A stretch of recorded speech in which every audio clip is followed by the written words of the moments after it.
Movie की starting में हम कृष्णा नाम के एक लड़के को देखते हैं जो कि बहुत समय के बाद अपने गांव आ रहा होता है मलेशिया से। वो वहां पर बाहरी काम किया करता था और इसलिए ही वो यूजुअली अपने गांव से बाहर ही रहा करता था। लेकिन आज वो अपने दोस्त रमेश और विष्णु से मिलने गांव वापस जा रहा था। अब गांव की तरफ जाते हुए बीच रास्ते में अचानक से ही कृष्णा के सामने एक पागल औरत आ जाती है जिसको कृष्णा समहाउ डर कर भगा देता है और वो उससे कुछ कहना चाहती थी लेकिन वो समझ नहीं पाता। खैर अब हम रमेश और विष्णु को देखते हैं जो कि एक दूसरे से बातें कर रहे होते हैं, जहां पर हमको पता चलता है कि रमेश का दारू का बिजनेस है और वो एप्पल के जूस से लिकर बनाता था। यहाँ पर रमेश अपनी क्रश तारा के बारे में विष्णु से पूछता है, जिस पर विष्णु ये कहता है कि तारा के फादर को अच्छा नहीं लगता जब तारा और रमेश मिलते हैं और इस बात से रमेश दुखी हो जाता है। अब वो दोनों एक गेम खेलने गए हुए थे कि तभी वहाँ पर कृष्णा आ जाता है और रमेश कृष्णा को देखकर हैरान हो जाता है। लेकिन यहाँ पर कृष्णा ने थोड़ी बहुत मस्ती कर दी थी जिसकी वजह से तीनों को वहाँ से भागना पड़ता है। अब यहाँ से तीनों काफी बातें करते हैं, जिसके बाद रात में रमेश कृष्णा को अपने बिजनेस के बारे में बताता है और कृष्णा उसका लेकर टेस्ट करके ये कहता है कि उसे इस चीज को बेचना चाहिए शहर जाकर। लेकिन रमेश इस पर यह कहता है कि उसके कॉन्टेक्ट्स वहाँ पर नहीं है, लेकिन वो कोशिश जरूर करेगा।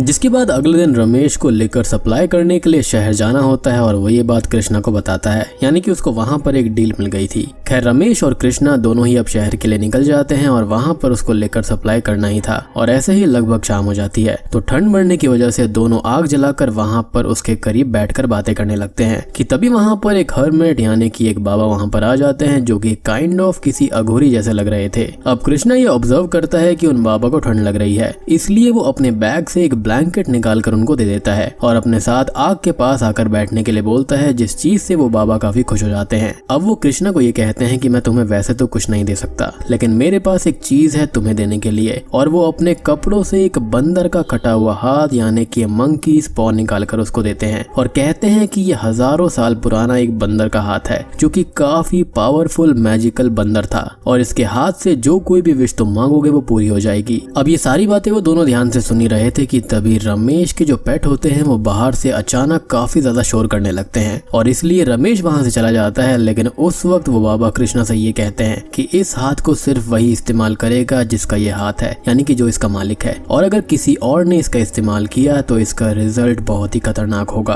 और कृष्णा हाथ को अपने पास रखकर उसके बारे में सोचने लगता है और ये जो चीज होती है वो रमेश ने नहीं सुनी थी, यानी कि ये वार्निंग उसको नहीं पता थी। अब नेक्स्ट मॉर्निंग ही कृष्णा और रमेश देखते हैं कि वो बाबा वहां से चले गए थे और साथ में कृष्णा का ब्लैंकेट भी वहीं पर था, जो कि थोड़ा सा सरप्राइजिंग उनको लगता है। जिसके बाद में दोनों ही उस दुकान पर पहुंच जाते हैं जहां पर उनको शराब सप्लाई करनी थी और वहीं से नजदीक में कृष्णा की आंटी का भी घर था, इसलिए वो उनको विजिट करने का फैसला करता है। अब कृष्णा अपनी आंटी से मिल लेता है और दूसरी तरफ रमेश भी सारे लिकर की बोतल्स को देकर पैसे कलेक्ट कर लेता है। जिसके बाद दोनों घर लौटने लगते हैं। अब घर लौटते समय रमेश की एक फ्रेंड पेमा उन दोनों को रास्ते में ही रोक लेती है और काइंड ऑफ कृष्णा को देखकर अट्रैक्ट हो जाती है, इसलिए वो उन दोनों को अपने इधर ही रेस्ट करने का बोलती है। अब कृष्णा को भी रेस्ट करना था, इसलिए दोनों वहीं पर रुक जाते हैं। जिसके बाद तीनों के बीच में काफी बातें होती हैं और उसी दौरान कृष्णा बताता है कि उसकी शादी होने वाली है और अभी उसकी फैमिली लगभग शादी को फाइनल कर चुकी है और उसके पास उस लड़की का फोटो भी था। जिसके बाद में जब कृष्णा ये फोटो रमेश को रिवील करता है तो रमेश बिल्कुल ही चौंक जाता है और ऐसा इसलिए था क्योंकि वो फोटो किसी और की नहीं बल्कि उसकी ही क्रश तारा नाम की लड़की की थी, यानी कि वही लड़की जिसके ऊपर रमेश को क्रश था। और इस चीज से रमेश एकदम ही शांत होकर टेंशन में आ जाता है। अब देखो रमेश कोई अमीर आदमी तो था नहीं, लेकिन कृष्णा अच्छे खासे पैसे कमाया करता था, तो अगर शादी की बात चलती भी है तो कृष्णा की शादी तारा से होना पक्का था, इसलिए रमेश बहुत ही ज्यादा स्ट्रेस में आ गया था। अब पेमा यहाँ पर कृष्णा को कहती है कि वो तारा को जानती है और जस्ट वो उनके नजदीक के दूसरे ही गांव में रहती है, लेकिन साथ ही साथ हम ये भी देख पाते हैं कि पेमा को कृष्णा अट्रैक्टिव लग रहा था और इस चीज का कृष्णा भी पूरा फायदा उठाता है। वो उसके साथ में काफी फ्लर्ट करने लगता है। अब रमेश वैसे ही काफी स्ट्रेस में था, इसलिए वो कृष्णा को घर चलने के लिए कहता है,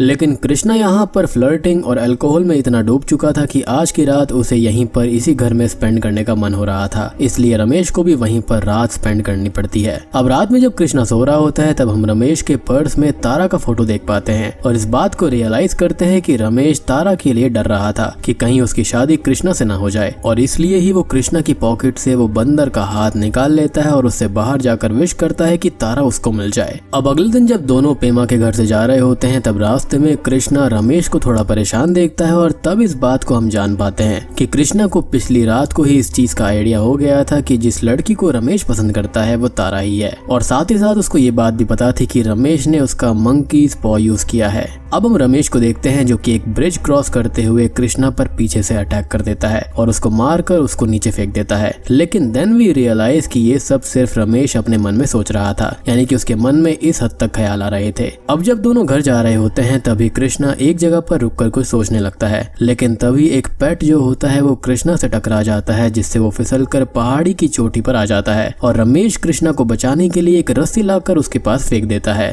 अब कृष्णा रस्सी को पकड़ लेता है और रमेश उसे ऊपर खींचने की कोशिश करता है, लेकिन तभी वो अपने हाथ से रस्सी छोड़ देता है और ये बिल्कुल ऐसा लग रहा था कि जैसे रमेश नहीं चाहता था कि कृष्णा जिंदा रहे, और होता भी ऐसा ही है, वो वहीं पर मारा जाता है। अब इसी सीन के दौरान बैकग्राउंड में हम उसी पागल औरत को देखते हैं जो कि शुरुआत में कृष्णा से मिली थी, और उसके एक्शन से हमको ऐसा एहसास होता है कि जैसे उसे इस चीज का आइडिया हो कि उनके साथ में क्या हुआ था। खैर, अब इसके बाद में हमें 9 साल बाद का सीन दिखाया जाता है, जहाँ पर हम वरदान नाम के एक बच्चे को देखते हैं जो कि स्कूल में आज अपना होमवर्क करके नहीं आया था, इसलिए उसके टीचर ने उसको बाहर खड़ा किया हुआ था। जिसके बाद में हमको ये पता चलता है कि वरदान किसी और का नहीं बल्कि रमेश और तारा का ही बेटा है, यानी कि रमेश ने उस हादसे के बाद में तारा से शादी कर ली थी और आज उनका एक बेटा भी था। अब यहाँ पर हम ये कह सकते हैं कि ये सब शायद उसी मैजिक पॉ की वजह से हो रहा था, लेकिन आगे मूवी बहुत ही अनएक्सपेक्टेड टर्न्स लेने वाली है। अब रमेश यहाँ पर एक नॉर्मल लाइफ जी पा रहा होता है, जहाँ पर उसके साथ में उसका प्यार तारा भी होती है और साथ ही साथ वो एक डिसेंट अमाउंट भी कमा रहा होता है हर महीने।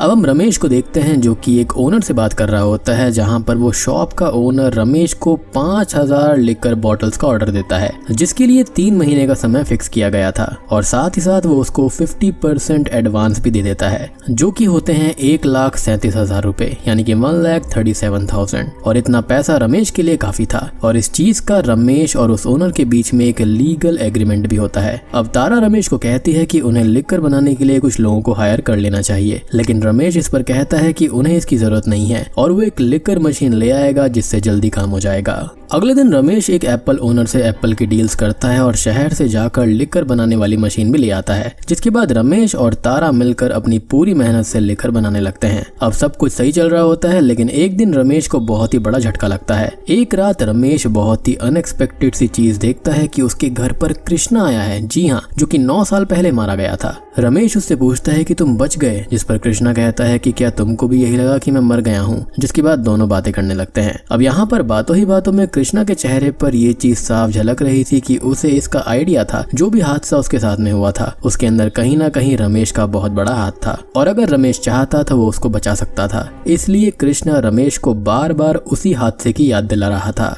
अब तभी वहाँ पर तारा आ जाती है, जिससे कृष्णा अपने बैग से सिगरेट निकालने के लिए कहता है, जो कि उसने जानबूझकर किया था। अब तारा उसके बैग के अंदर जैसे ही हाथ डालती है, वो डर कर अपने हाथ को बाहर निकाल लेती है और उसके साथ ही वही मंकीज पॉ भी बाहर आ जाता है। अब कृष्णा तारा को ये बताता है कि इसमें डरने की बात नहीं है, ये तो उसका बंदर वाला हाथ है जो कि उसकी सारी विशेष को पूरा कर सकता है, और ये एक जादुई पाम है। लेकिन रमेश उस पॉ को देखकर बहुत ही ज्यादा हैरान हो जाता है कि कृष्णा के पास वो अब भी है। साथ ही साथ हम ये भी नोटिस करते हैं कि तारा की जो घड़ी होती है वो वहीं पर रुक जाती है, जिसके बाद में जो यहाँ पर कृष्णा होता है वो तारा को सारी कहानी बताता है कि कैसे रमेश और उसको ये पाम मिला था। जिसके बाद में तारा कृष्णा से उस पाम को अपने हाथ में लेकर ये कहती है कि क्या ये कोई भी विश पूरी कर सकता है, जिस पर रमेश तारा के हाथ से उसको छीन लेता है और कहता है कि कोई भी विश मांगने की जरूरत नहीं है। और यहाँ पर हम रमेश की आंखों में उस मैजिक पाम का डर देख पाते हैं, क्योंकि वो जानता था कि इसके क्या कॉन्सिक्वेंसेस हो सकते हैं, यानी कि उसको कृष्णा की मौत का आज तक भी गिल्ट था, लेकिन यहाँ पर वो हैरान था कि कृष्णा वापस कैसे आ गया,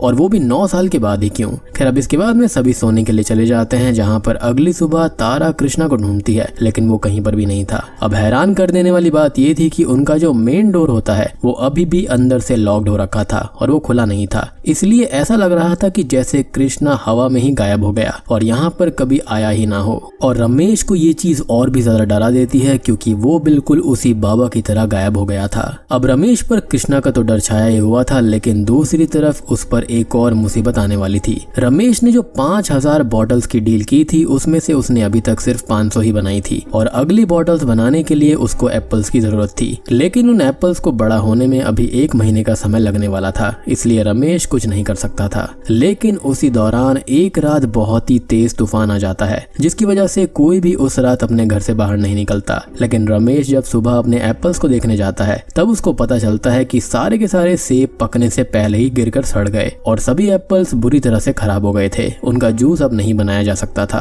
और साथ ही साथ उसके पास बची हुई बॉटल्स को सप्लाई करने के लिए मात्र 1 हफ्ता ही बचा था, यानी कि उसके ऊपर परेशानियों का पहाड़ टूट पड़ा था। साथ ही साथ वो कृष्णा की अपीयरेंस और डिसअपीयरेंस से बहुत ही ज्यादा परेशान था। अब जिस बूढ़े आदमी से रमेश ने एक्स्ट्रा एप्पल्स लेने के लिए डील करी थी उस आदमी के भी सारे के सारे सेब सड़ चुके थे, क्योंकि ऑब्वियस सी बात है कि तूफान आया था तो सभी की खेती यहाँ पर खराब हो गई थी। अब हुआ ये था कि उस आदमी ने खुद की ही जान ले ली थी और ये चीज रमेश को काफी डरा रही थी कि कहीं उसको भी कोई ऐसा कदम ना उठाना पड़ जाए। अब रमेश को तारा ये कहती है कि वो शहर जाकर थोड़ा सा और समय मांग ले उस व्यक्ति से, क्योंकि स्टोम यहाँ पर आया था और ये चीज सबने देखी है तो शायद उसको थोड़ा और समय मिल जाएगा। लेकिन रमेश ये कहता है कि उन लोगों ने मुझसे लीगली पेपर साइन करवाए हैं और मुझे उन्हें सप्लाई करना ही होगा और वो लोग उसकी बात भी नहीं मानेंगे। अब रमेश तारा के कहने पर उस ओनर से मिलने जाता है और उसे अपनी प्रॉब्लम बताता है, लेकिन वो रमेश पर बहुत ज्यादा भड़क जाता है और उसको कहता है कि उसने उसे एडवांस में पेमेंट किया था ताकि पूरा काम टाइम पर कंप्लीट हो जाए, लेकिन उसने अभी तक सिर्फ 500 बॉटल ही बनाई हैं।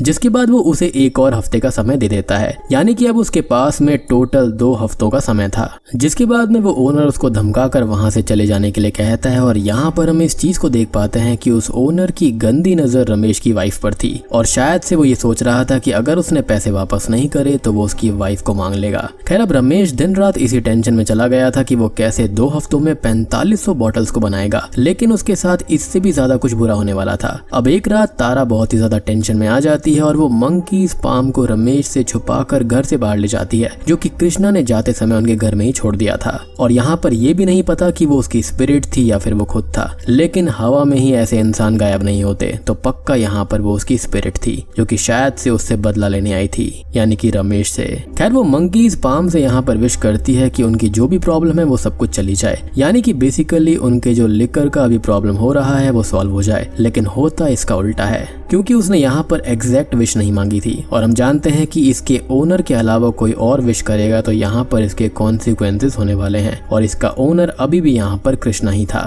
खैर अब अगली सुबह रमेश का दोस्त विष्णु भागते हुए उसके घर पर आता है और तारा को बताता है कि उनका बच्चा वरदान इस दुनिया में नहीं रहा। खेलते समय उसके ऊपर एक ट्रैक्टर आ गया था, जिसके बाद सभी गांव वालों ने मिलकर वरदान की बॉडी को ट्रैक्टर के नीचे से निकाला और तारा वरदान की बॉडी को देखकर पागलों जैसे रोने लगती है। अब इस हादसे से रमेश और तारा को बहुत बड़ा झटका लगता है और दोनों की हालत बिल्कुल डिप्रेशन वाली हो जाती है। लेकिन उसी बीच में ओनर गांव से बातें कर ये फैसला करता है कि रमेश को अब 1,37,000 रुपए नहीं बल्कि 1.5 लाख रुपए देने होंगे, जो कि अब एक्स्ट्रा इंटरेस्ट पे होगा। ऑब्वियस सी बात है कि अब वो 4500 बॉटल्स का ऑर्डर पूरा नहीं कर सकता। साथ ही साथ उसकी जिंदगी में इतना बड़ा हादसा भी घट चुका था। अब रमेश की कुछ ऐसी हालत नहीं थी कि वो खुद को डिफेंड कर पाए, इसलिए वो इस इंटरेस्ट को देने के लिए भी मान जाता है। जिसके बाद वो 1.5 लाख देने के लिए तैयार हो जाता है और उसको दे भी देता है, क्योंकि उसके बच्चे के ऊपर जिसने ट्रैक्टर चढ़ा दिया था वो उसको 1.5 लाख रुपया दे देता है एक हर्जाने के रूप में। अब जब वो पैसा लौटा रहा होता है तो उस वक्त पर ओनर का मूड बदल जाता है और वो उसके इंटरेस्ट के रुपयों को वापस कर देता है, जिस चीज से रमेश की कुछ हेल्प हो पाए। अब एक दिन तारा और रमेश वरदान को याद करते हुए एक साथ बैठे हुए थे कि तभी तारा ये कहती है कि उसे उस मंकीज पाम का इस्तेमाल करना चाहिए, शायद वो काम कर रहा है। जिससे रमेश हैरान हो जाता है और उसी वक्त रमेश को ये बात पता चलती है कि तारा ने ये चीज इस्तेमाल कर ली थी, यानी कि उसने इस मंकीज पाम से एक विश मांगी थी और उसी की वजह से शायद से वरदान की मौत हुई है।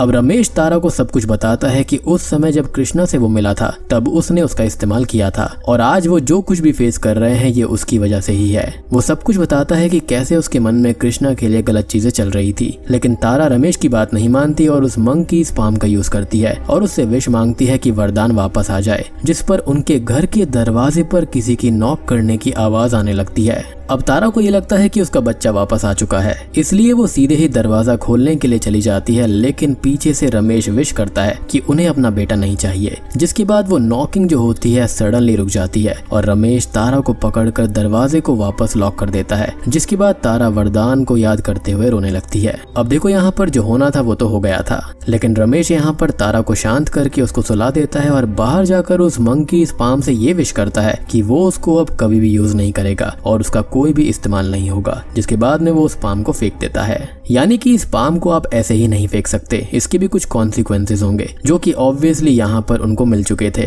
उनकी लाइफ पूरी तरह से बर्बाद हो गई थी। अब इन्हीं सब सीन्स के दौरान हम बीच बीच में उसी पागल औरत को देख पाते हैं, जहाँ पर जब भी कोई विश करता था तो वो औरत सडनली काफी ज्यादा एग्रेसिव एक्शंस में आ जाती थी। शायद से उसके साथ भी ऐसा कुछ हुआ होगा और स्टार्टिंग में वो कृष्णा को इसी चीज को करने से रोकना चाहती थी। लेकिन अब हम एक सीन देखते हैं जहाँ पर रमेश ने जैसे ही उस पाम को फेंक दिया था, तब वरदान की स्पिरिट उस पाम को उठा के गायब हो जाती है। और मेरे ख्याल से स्टार्टिंग में वो जो हर्मिट यानी कि बाबा था वो भी ऐसा ही था, और शायद से अब वरदान की स्पिरिट कहीं और जाकर इस मंकी इस पाम को किसी और को देगी, जो कि मेरे ख्याल से श्रापित है। और इसी के साथ में वो औरत भी अचानक से शांत हो जाती है, क्योंकि उसको दिख गया था कि एक फैमिली जितनी बर्बाद होनी थी हो चुकी है और आगे अब ऐसा नहीं होगा। अब एंडिंग सीन में हम उस औरत को एक जगह पर बैठा हुआ देख पाते हैं, जिसके बाद वो आराम से उठकर वहां से चली जाती है। और मे बी इसका मतलब ये था कि शायद वो औरत का पागलपन भी ठीक हो गया होगा। इसी के साथ में ये मूवी यहीं पर खत्म हो जाती है। बात करें इसकी ओरिजिनल स्टोरी के बारे में तो यहाँ पर इसके अंदर 3 विश मिलती हैं, और वहाँ पर भी सेम ऐसा ही कोई हर्मिट होता है जो कि इस मंकीज पॉ को देता है।